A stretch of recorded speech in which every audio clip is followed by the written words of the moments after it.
Meditations for Every Day in the Year by Bishop Richard Challoner. February 13th. On the folly of deferring our conversion to God. Consider first how foolish it is for the sinner, when called, when invited, and pressed by the best of fathers to return to him,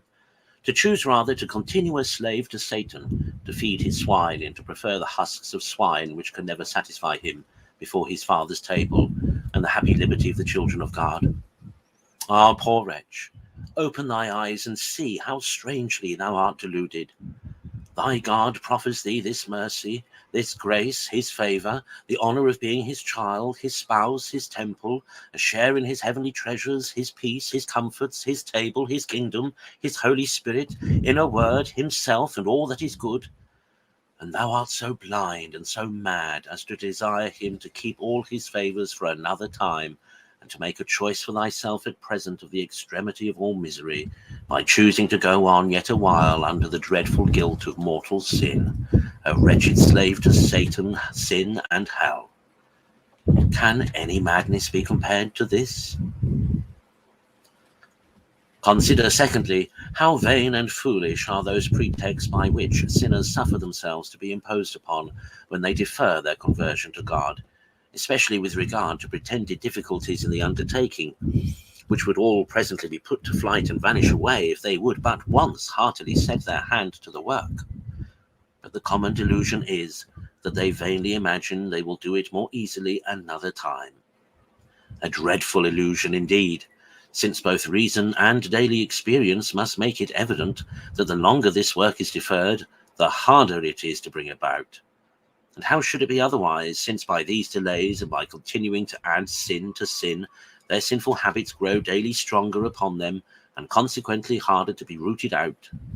The devil's power over them daily increases, and the Almighty, provoked by their repeated abuses of his graces and their obstinate impenitence, withdraws himself further and further from them, and suffers them by degrees to fall into that blindness and hardness of heart, which of all evils is the most difficult to be cured. Consider thirdly the folly of all such as put off their conversion to God through the apprehension of the confession of their sins, and choose to suffer for a long time the gnawing worm of a guilty conscience, with all the other evils that always attend on mortal sin, and to be continually exposed to the danger of death and hell, and to all the judgments of an offended God, rather than undergo a small confession that would last but one moment, and would immediately be followed with unspeakable comfort, and with a speedy pardon, reconciliation, peace, and grace.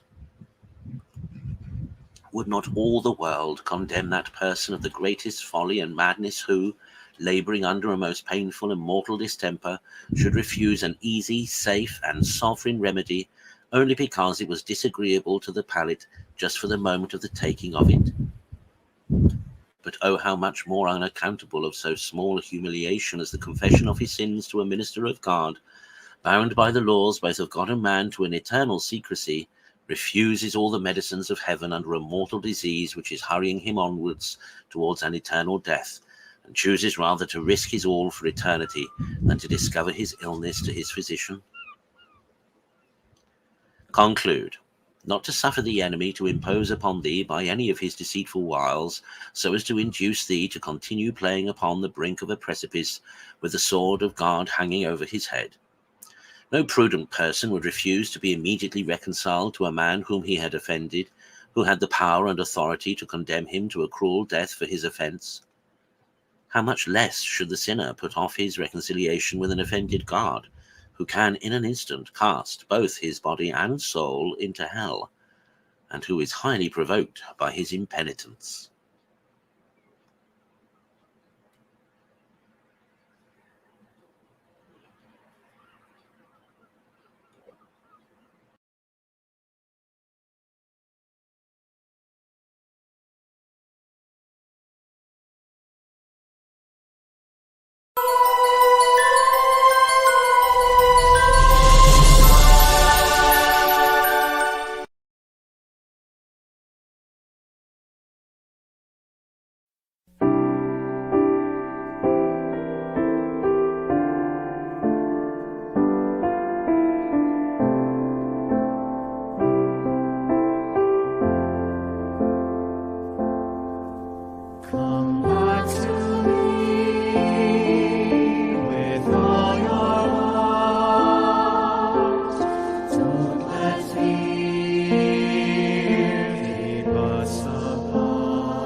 us free.